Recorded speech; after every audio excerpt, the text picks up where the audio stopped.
Hello guys, welcome to a brand new video, and today we're gonna be starting our F1 My Team Career Mode. It's a bit late, I have to say.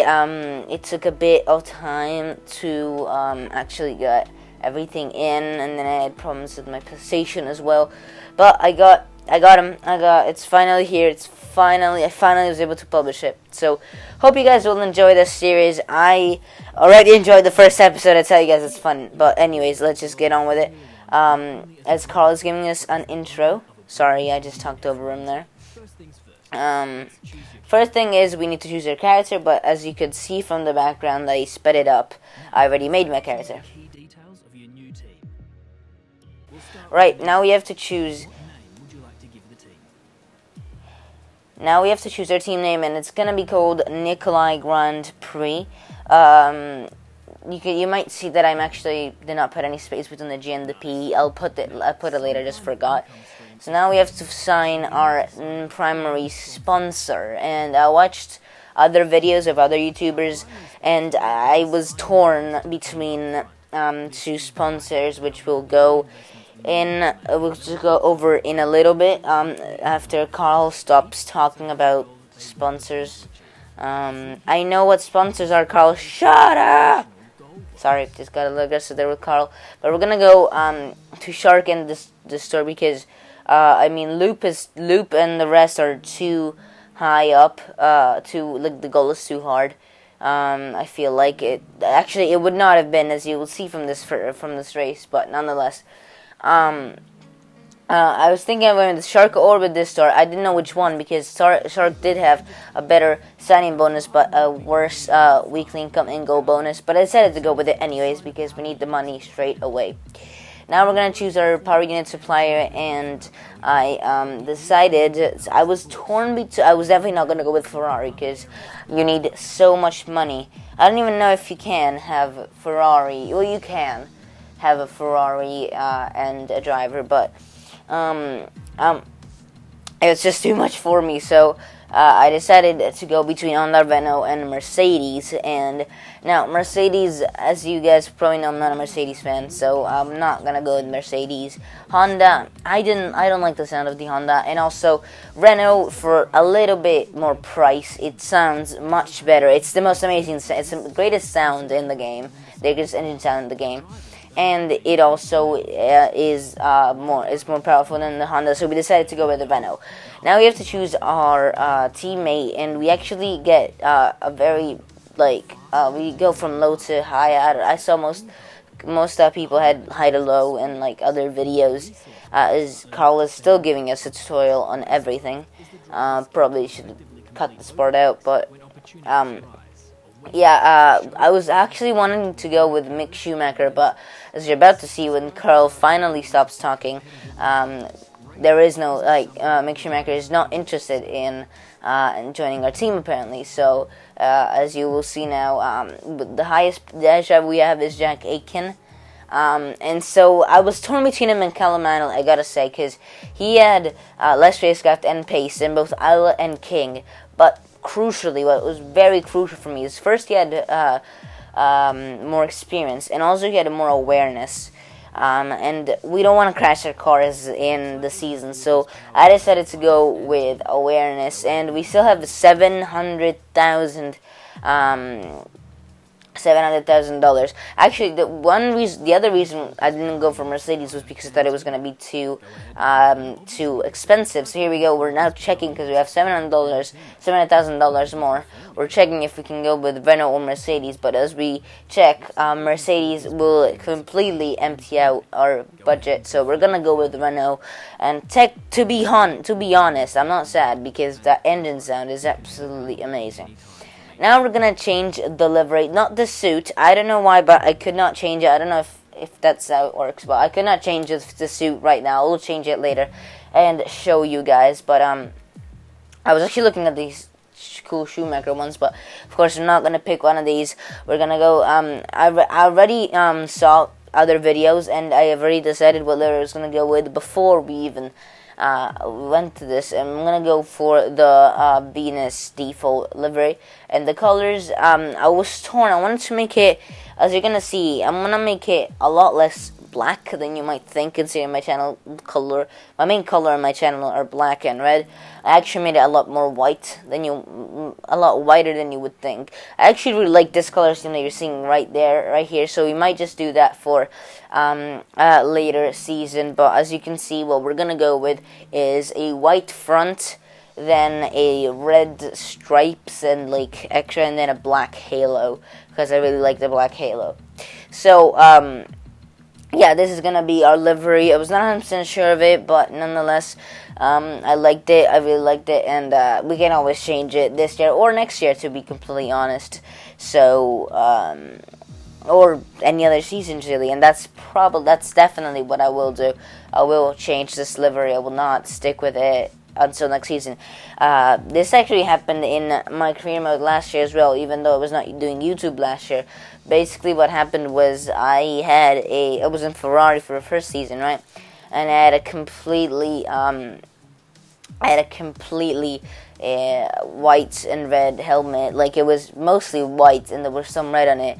And then season 2, there was practically no white. It was all black and red. So this livery will change drastically. I always like to start with white. I don't know why. It's just that's just me, I guess. So anyways, we select this livery. I'm gonna change the sponsors and all that later on. And now we need to do a badge. Now, sadly, there was no end badge, so of course we're not gonna have any background. But there was no end badge, which is really sad for me. But so we looked through a lot of these badges, and I'm actually saying this right now. I'll probably change this badge in the next season to this badge right here, because I actually really like this. I don't know why I didn't pick this, or any other badge really. I don't think I'm gonna stick with the one I picked. But yeah, here we go. Now I'm gonna show you guys the one that I picked for my badge, and it's this one right here, this G, because I thought, because of Grand Prix of GP in it. But I'm gonna change this because I'm telling you guys, I'm thinking for season 2. Actually, I'm saying this right now and not earlier, or I'm saying this right now because I actually thought of this when I was editing. I'm thinking for season 2 to change the name to Scuderia Nicolai, just because I'm Italian. I'm not gonna do it this season though, because I want to seem kind of, like streamlined, at least for one season. I know this is our beginning season, but Anyways, these are our team colors. You might notice that it's the second team color is actually gray, not white. I messed up on that one. I will change it for episode 2. But nonetheless, we are done with our car, with everything. As you can see right now, I was just looking for where to change my suit. But nonetheless, we're done now. Let's go with an interview with Will Buxton.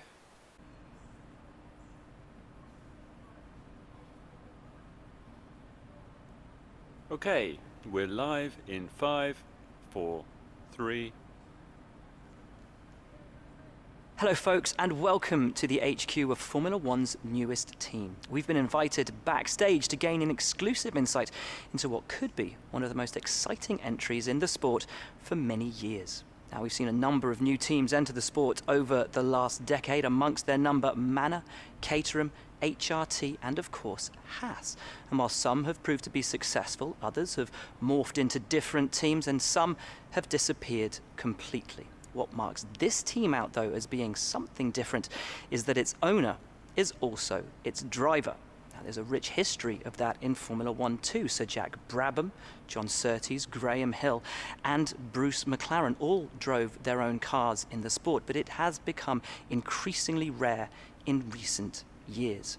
What's very special about this team though is that while the team itself is new to Formula 1, so too is its driver and owner. Whatever happens this season, you've already made the history books.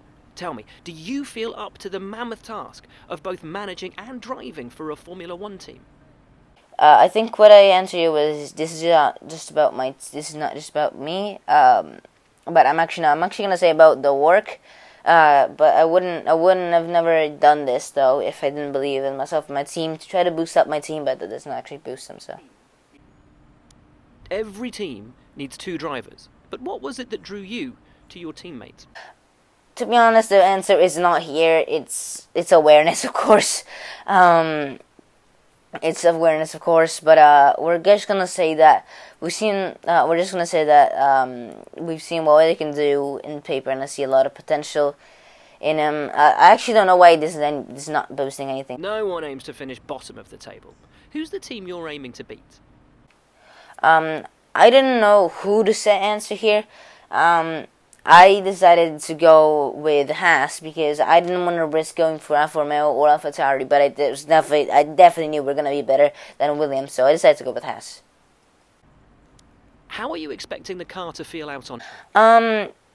On this one, I wasn't really sure what to say, but in the end, I decided to compliment. I think I said compliment the chassis. I just needed to make sure that it was something that I mean, right here, this is all for boosting the morale of the departments. I actually decided to save responsiveness. The other teams now have years of experience, both on and off the track. How are you planning to catch up to them? Here as well, I actually don't remember what I put. Hold on, I'm waiting to see. Oh yeah, I think I'll say that the ERS, because I wanna be able to use as much overtake as I possibly can. I don't care about underfueling the car. I love fueling up the car. Overtaking is a key part of this sport. How have you ensured that your car can take advantage of each opportunity that comes your way? Here I think I complimented the chassis because I was waiting because I obviously saw these questions already from another video on YouTube, so I was waiting for the big answer, for the quick question to answer for the power unit, which is this one right here. I'm sorry if I talked over Will, but our power unit department, I'm gonna congrat the power unit because that's an important thing for overtaking and for just racing in the F1 team. So. Well, that's about all we've got time for here. We will see how this fledgling team fares in its first Grand Prix. Okay, great, thank you. That's a wrap. Great interview, boss. You nailed exactly what the team's been Right, so now we finished our interview, and now we are in HQ. Carl is Carl is still talking. There is a Crofty in 2014 when he's like explaining the menus and stuff, and he's still talking right here as well. But nonetheless, we'll let him talk, even though I'll talk over him. And we're actually gonna go straight into the team activities. These are activities that you can do in the free time that you have between races. And for the first days, I think we can do a power and durability focus for the first big chunk of days, because after the cardio, we won't have as much days to work with. So I think we decided to go with a power and durability focus for the first days, and then I think we're gonna go with the driver training camp. Yes, that's what we're gonna do. We're gonna go with power and durability focus because power is important. And then we're going to go with a driver training camp to train up Jack a little bit already before the start of the season. Now we're going to go to the mailbox, and Carl isn't talking. He's sending an email. That's an email right now, so he's still there.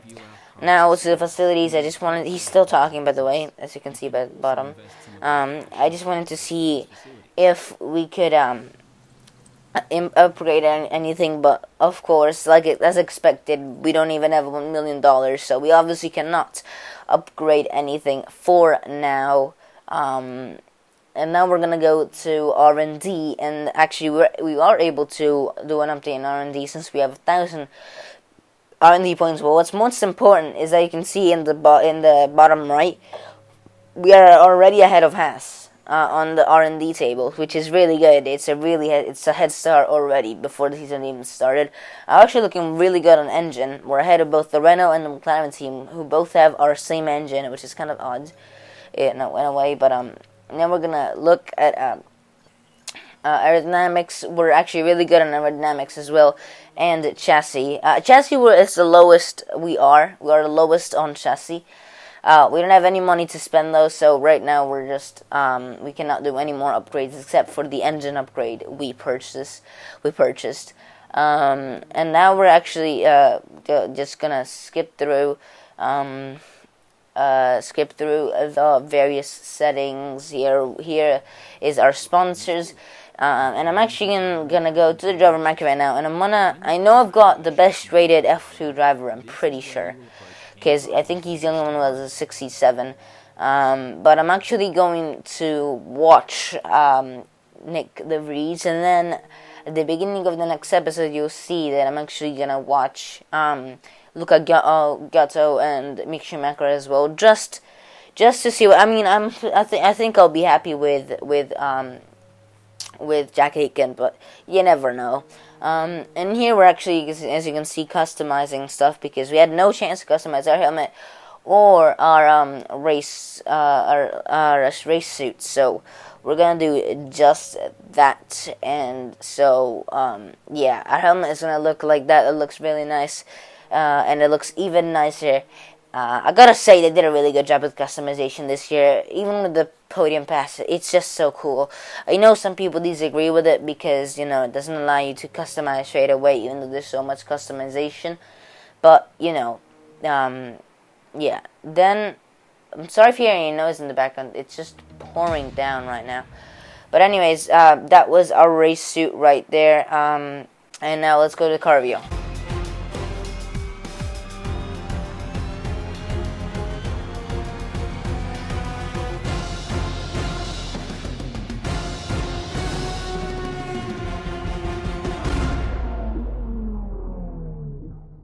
That's a lot of glare right there. But anyways, that is our car with all the sponsors put into place. Also, I showed you my race suit earlier.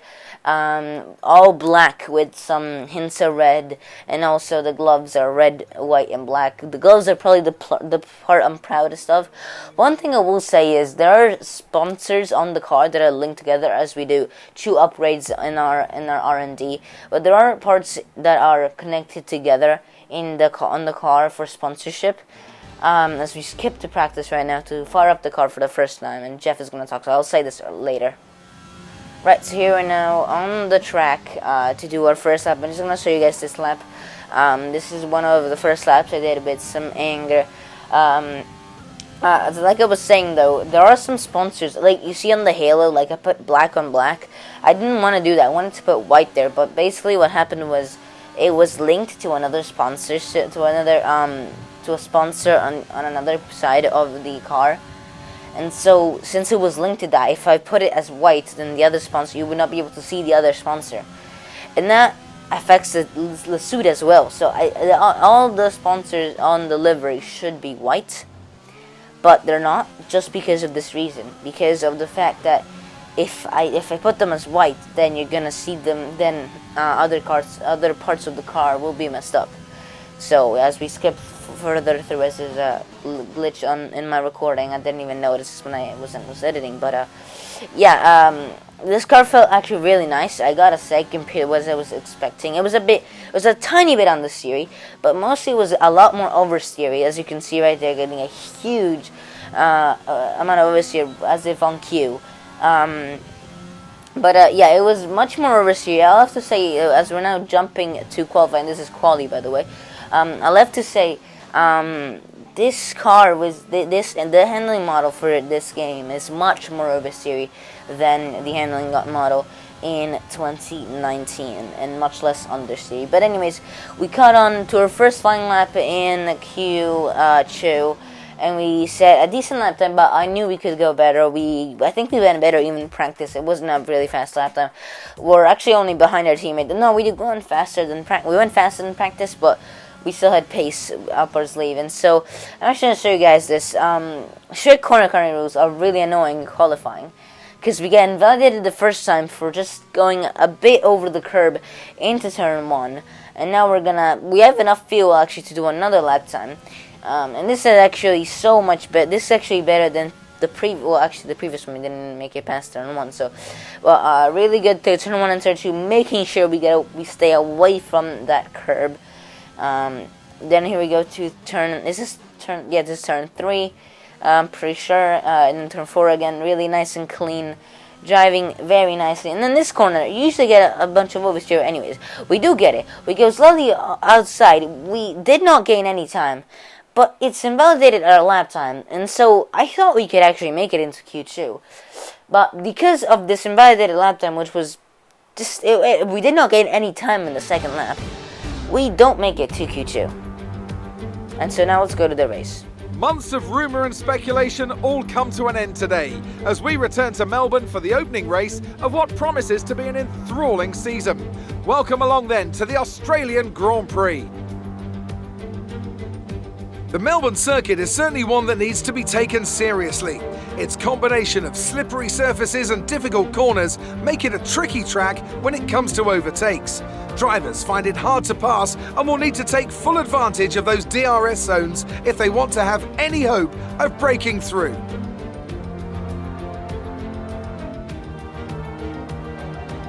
Can Mercedes start with victory in their bid to win a 7th consecutive Constructors' title? Could Ferrari or Red Bull establish an advantage early on? And with 22 cars on the grid, how quickly can the new team find their footing? Well, it's great to be back, Anthony Davidson. We've got a lot to talk about this year. That's right, Crofty. It felt like a long winter, but it's good to finally be back. I have to think the usual suspects will battle it out at the front, but there are always going to be some teething problems early on in the season, so whoever can keep on top of their issues will have the advantage today. As I mentioned earlier, we're up to 11 teams this season, with a new entry run by, well, of all things, an owner-driver. That's something we haven't seen in this sport since Hector Raback over 4 decades ago. So how are they looking so far? Ever since their participation was announced, there were questions being asked about whether an outfit like this could survive, and certainly it's proving to be a trial by fire so far. Let's hope they can continue to draw in investment and find a little more pace as well. Before we begin, let's take a quick look at the grid lineup for today's race. Lewis Hamilton lines up on pole position, and it's Valtteri Bottas that completes the front row. Moving on to the rest of the grid, we have Leclerc, Vettel, Max Verstappen and Albon, Sainz, Ricciardo, Norris and Sergio Perez, Stroll, Ocon, Pierre Gasly and Kvyat, Giovinazzi, Magnussen, Kimi Raikkonen and Jack Aitken. Grosjean, the Rainmaster, Latifi and George Russell ends our grid lineup. Which of these talented drivers will come out on top today? I just realized I wanted to tell you guys that midway through the race I actually added subtitles for Jeff, and I later noticed that while editing Jeff, you cannot hear Jeff in the whole race. So earlier when I said let's listen to Jeff, he was not actually talking, so sorry for that. But anyways, right now let's look at the race strategy. Of course, this is a 25% race. This is all you're gonna see on my channel, except for the 50th episode and 100th episode. I think I'll make this 50% and 100% respectively. But it's a one-stop. We're gonna overfuel the car as usual. You're gonna see on my channel 2.5 laps of fuel more because I like using fuel a lot. Trust me. So yeah. But anyways, we're gonna move to the starting lights. Here we go. 5 red lights are out, and away we go with overtake mode and a rich fuel mixture already activated. Can we get a good start? We got an actually decent start. I think the AI have been reduced on OP-ness and starts. That's not a word. But we dive it down the inside of. We're now going 3 wide, and we're actually going to be squeezed out by Grosjean and Latifi. And we nearly make contact with Russell there. But I'm not let down because here we go. We're going to send a huge dive bomb down the inside and of like. I think that was 7 cars because we went from P22 to P15. So it was an absolutely amazing dive bomb. And now we're behind Kvyat. But what a start that one was. We got a good start, then got squeezed out on the grass, and then somehow came back up. And can we actually dive on the inside of Kvyat here? No, we're going to stay behind him and see if we can get a good run on him here.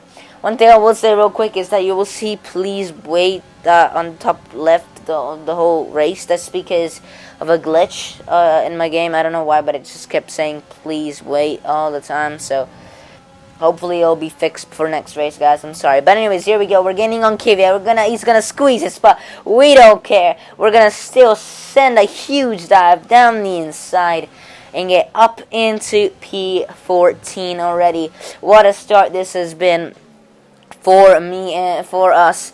And for Nikolai Grand Prix. But here we go now. We're looking at an engine manufacturer We're looking at Ocon in this Renault. So here we go. Can we do anything to turn 1? No, we can't roll a bit too far as Ocon is using his overtake mode as well. I have to say this one thing. It is a bit harder to overtake AI in the straight line. But anyways, moving back to our POV.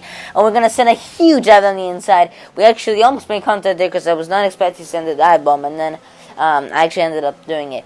Just so you guys know, if you think this is too low for an AI for me, I've never raced with this is 100% AI, and I've never raced with 100% AI.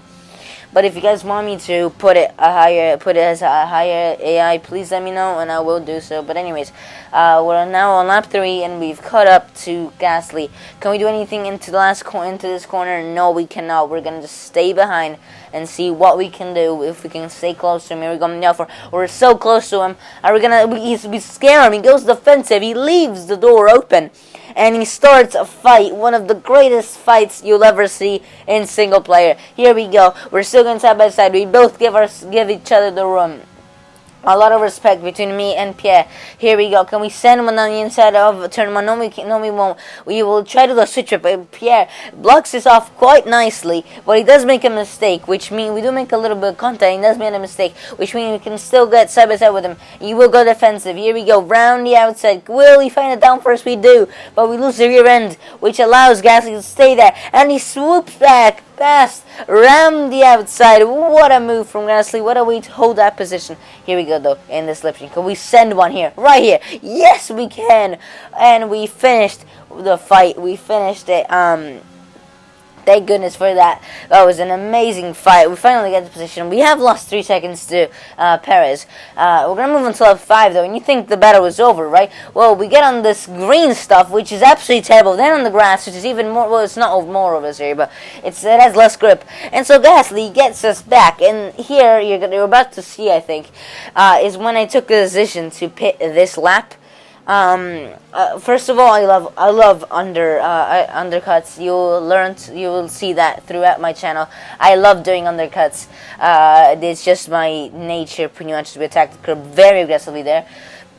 So I was gonna do an undercut anyways, but I decided to do it 1 lap earlier because I could not get held up by Gasly anymore. We needed to get rid of him, but as you can see, there's yellow flags, and that's because I think Antonio Giovinazzi is retiring out of this Grand Prix for an engine problem. And this could be very interesting, depending on whether there's a VSC, a safety car, or any of the two. You get really bad exit right there. Ocon is so close to us. We got a terrible exit. The tires are still heated up. But oh, look at that. Oh my goodness. We would have lost the position. But as you can see, it's a safety car.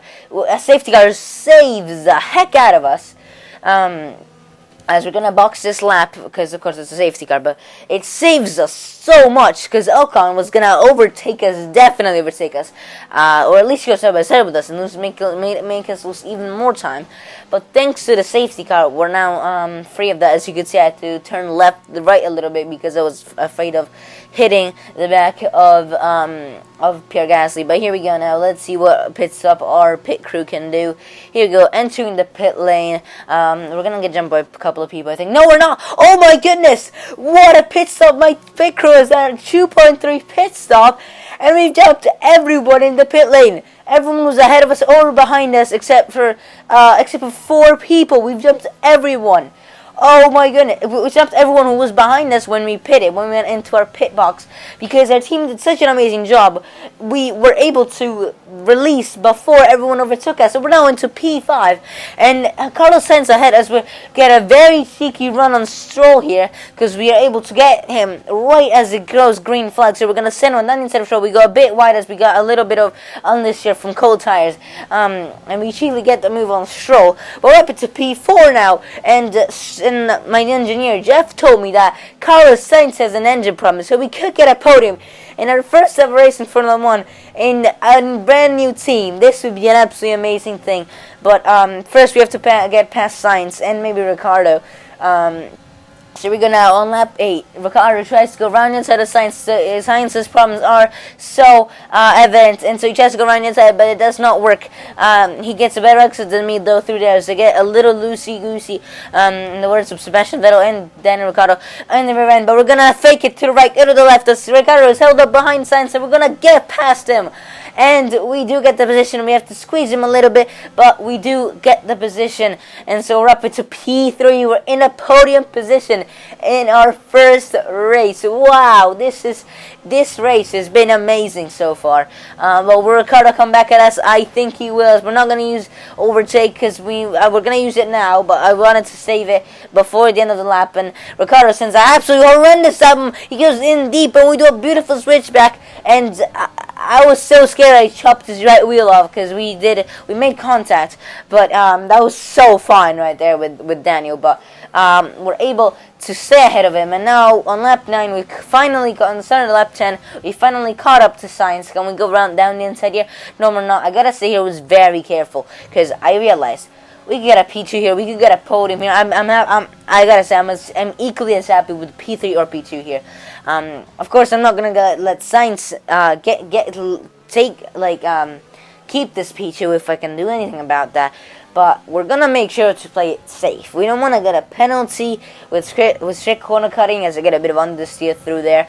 We don't want to get into a crash. We don't want to do any of that. We want to go nice and clean. And we're going to do a nice and clean overtake. So as you can see, we still have not got past Sainz. This means, though, that Stroll is catching up to us and fast. So here we go now. We need to make the move right now. As you can see, there's green flags because there were yellow flags because Latifi is out of this Grand Prix. Can we get a move down here? No, it's way too risky. As you can see, I turned down the overtake because it was just way too risky. Can we do it here? I put an overtake at the beginning, but then realized it was going to be risky once again. So once again, not doing anything. Stroll has caught up with us, but if we can get the move done on Sainz before he makes a move done on us, then he will have to make this move on Sainz as well. So here we go. Through the final 2 corners, and can we get a good enough run on Carlos Sainz? So it's of course the same engine as us. You actually don't get an amazing exit, so I don't think we're going to do it in the first couple of corners. We're still going to kind of look at Sainz. But we don't make it in the first couple of corners. He does not even go defensive, so kind of brave from Carlos. But we get a much better run through here. We get a little bit of oversteer. We were just able to keep the car together, and we go around the outside. Can we keep it? We're gonna absolutely squeeze Sainz. So actually make some contact there because I thought he was gonna give up. So I was saying about how I was gonna be all safe and stuff, but in the end, we do make contact. Now we move all the way to lap 14. And from when I overtook Sainz to now, I actually went very nice and slow to make sure I got no penalty. But that does not pay off right now, as Stroll has caught up to us. He has overtaken Sainz, and he has caught up with us. And here he comes. He gets a much better exit, and he steals P2 for us. Can we go around the outside and do anything? Oh no, he squeezes us. So we're still in P3. But oh my goodness, we get a massive tank slapper because of the grass on our tires. And so Max Verstappen is holding it through with us side by side. And he actually held it longer than I thought since I tried to squeeze him straight away. But if I think if Verstappen did not do that, we could have maybe regained that position on Stroll. But right now it's going to be really tough. We are in the DRS, but we don't have a lot of ERS to burn. And as you can see right now, we're out of it. We're out of all kind of ERS. And this was our last overtaking opportunity. So we have missed out on P2, I believe, unless we can make a horrendous that one, but I don't think we will do that. But nonetheless, it's been an absolutely amazing race. Absolutely awesome race. We have gone from 20th to 3rd in a rookie car, and we're a rookie ourselves. So congrats to us. What a fantastic race this one was. A fantastic opener to the season. Thank you to the safety car and to the pit crew. I hope the graphic here is wrong because I should be the driver of the day, to be honest. I went from P2 to P3. But nonetheless, thank you pit crew for doing such an amazing job of doing that pit stop so quickly. Anthony Davidson, what helped them deliver this result, do you think? It was a question of right place, right time today. We were looking at an entirely different race before the safety car came out, but they were able to take full advantage after the field had been bunched up. And I can see the drivers starting to approach the podium for the victory celebrations. A real team victory today. Everybody played their part. Congratulations then to Mercedes, your race winners today. Look at us, we're next to Lewis Hamilton. Oh my goodness, what a fantastic race this has been. Like I said, I'm a bit gutted that I was actually overtaken by Stroll, but nonetheless, I mean, P3 in our first race. This is for good things to come. Our teammate finishes down into P14, or up into P14 actually. He gained as well. Anthony Davidson is here. About to see. He thinks I'm the driver of the day, so that's good enough for me. So we only are beaten by Lewis Hamilton and Lance Stroll there. Aiken, like I said, up into P14, gained 4 positions. So really good job from him there. Actually, go look at the standings. We're P3 in the constructor standings, which is an absolute madness. And we definitely undersold ourselves in our interviews and in our sponsors' sponsor request. But nonetheless, that has been this race for today, guys. I mean, what a race! I gotta say, what a fantastic race. I actually have an interview with Claire. Enjoy that. You made it look easy. You gained a lot of positions during the race, didn't you? We did. The car was so nimble and light, it was a breeze. I gotta say, the car was actually feeling really great. Your way today, it looked like you had a really good strategy for the race. Well, I mean, the team is the one to thank for that. I mean, they really did pull out all the stops. They pulled out the one stop that we needed. The one 2.3 second pit stop that we needed. You really looked in control of your car out there. Your team must be thrilled. Well, I gotta say, I am thrilled with this. I'm thrilled with the race, but I couldn't have done this without the team because, like I said, the car was actually feeling amazing for being a rookie car, and that pit stop just changed the whole entire race. Great. Well, that's everything. Thank you, Claire, for not expressing any negativity. And as you can see right now, we move up to level 2 acclaim. Jack Aiken gains a bit more from his level 5 acclaim, and we actually do go to level 2 for the team, which means that next episode we will be able to get a new sponsor. But until next time, guys, I hope you enjoyed this episode. I enjoyed doing that race. That was an absolute banging of a race. Amazing race to start the season with, and I really enjoyed it. But if you guys enjoyed it too, please smash that like button, and please remember to subscribe. It would really, really help me out. But until next time, guys, goodbye.